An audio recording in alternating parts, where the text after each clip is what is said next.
कर्जत कल्याण राज्य मार्गावरून 76 आंबिवली गाव आणि पुढे एकसळ गावाकडे जाणाऱ्या रस्त्याचे काँक्रिटीकरण काम सध्या पूर्ण झाले आहे।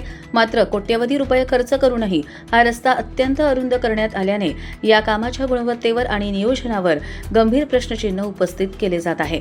आजच्या आधुनिक आणि तंत्रज्ञानाच्या युगात दोन गाड्या सहज समोरासमोरून जाऊ शकत नसतील तर असा रस्ता बनवणं अत्यंत लाजिरवाणं बाब असल्याची संतप्त प्रतिक्रिया स्थानिक नागरिकांमधून व्यक्त होतीये।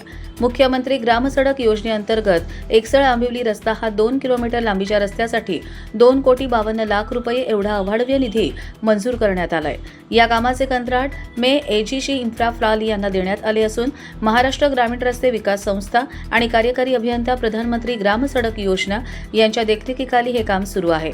कागदोपत्री मोठी आकडेवारी दाखवली जात असली तरी प्रत्यक्षात मात्र रस्त्याची रुंदी इतकी कमी आहे की समोरून गाडी आल्यास चालकाला आपली गाडी मागे घ्यावी लागते किंवा मुख्य कर्जत कल्याण राज्यमार्गावर अथवा रेल्वे फाटकाजवळ गाडी ताटकळत उभी ठेवावी लागते।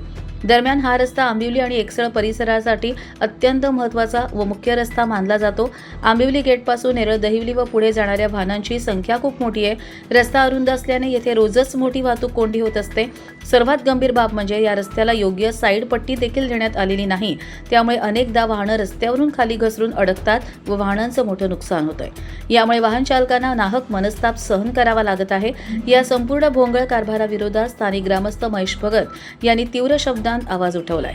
2.52 कोटी निधी खर्च करून जर दोन गाड्या पास होऊ शकत नसतील तर साईड पट्टीच्या भरोशावर रस्ता सोडण्याऐवजी मूळ रस्त्याचेच योग्य रुंदीकरण होणं आवश्यक होतं। रस्त्याच्या दोन्ही बाजूला किमान 2-2 फुटांची अतिरिक्त काँक्रीट पट्टी मारून देऊन रस्त्याची रुंदी वाढवण्यात यावी अशी मागणी महेश भगत व स्थानिक ग्रामस्थांनी केली आहे। तसेच या निकृष्ट आणि अरुंद रस्त्याच्या कामाची वरिष्ठ अधिकाऱ्यांमार्फत सखोल चौकशी करण्यात यावी आणि कंत्राटदार व संबंधित अभियंत्यांवर तात्काळ कारवाई करण्यात यावी अशी जोरदार मागणी परिसरातून होतीये। कर्जत लाईव्हसाठी महेश भगत, नेरळ।